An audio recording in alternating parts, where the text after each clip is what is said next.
बिस्मिल्लाहिर्रहमानिर्रहीम। दावत इस्लामी के ज़ेर एहतमाम यहाँ पे ज़हनी आजमाइश का मुकाबला है। इसमें बच्चे हिस्सा लेंगे और देखें यहाँ पे बहुत सख्त सिक्योरिटी के इंतज़ाम किए गए हैं और यहाँ पे जो है एक मुकम्मल निज़ाम है। हज़ारों लोग इस प्रोग्राम में शिरकत कर रहे हैं और वो बच्चे जिन्होंने मुकाबलों में हिस्सा लिया है वो यहाँ पे इस मुकाबलों में शरीक होंगे और बहुत बड़ा इंतज़ाम किया गया है।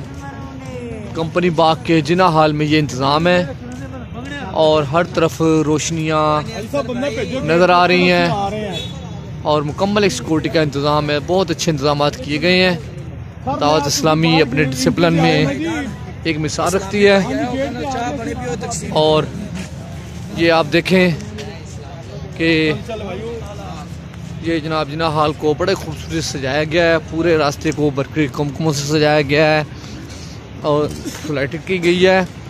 आप देख रहे हैं कि जिना हाल को बहुत खूबसूरत सजाया गया है। हज़ारों लोग मौजूद हैं इस प्रोग्राम में। ये बताया गया है कि यहाँ पे सरगोदा के बाद एक मुकाबला सियालकोट में होगा और बहुत बड़ा ये एक इज्तिमा देखने में आ रहा है और लोगों की इसमें दिलचस्पी है और दावत इस्लामी के दूर दराज से लोग जो हैं यहाँ पे शिरकत कर रहे हैं। ये देखिए कितना रश है, कितना बड़ा इज्तिमा है, लोग पुरजोश हैं। बहुत बड़ा एक इज्तिमा है। इसका हम दूसरा हिस्सा आपको अंदर के जो हाल में मुकाबला हो रहा है उसमें आपको ले जाएंगे और आपको वो दूसरा हिस्सा पेश किया जाएगा। ये 7 स्टॉल भी लगे हुए हैं और ये देखें कि ये एक बुक्स का स्टॉल लगा हुआ है जहाँ पे मालूमाती दीनी किताबें मौजूद हैं और साउंड सिस्टम, बहुत बड़ा साउंड सिस्टम लगाया गया है।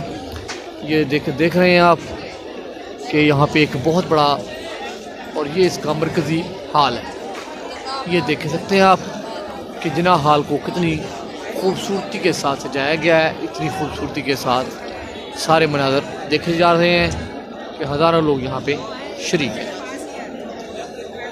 जी सर, इंशाल्लाह अगले सेशन के साथ हाज़िर होंगे। ये शेख आलमगीर साहब भी हमारे साथ मौजूद हैं, बाकी दोस्त भी मौजूद हैं और यहाँ पे ये इज्तिमा आपको नज़र आ रहा है।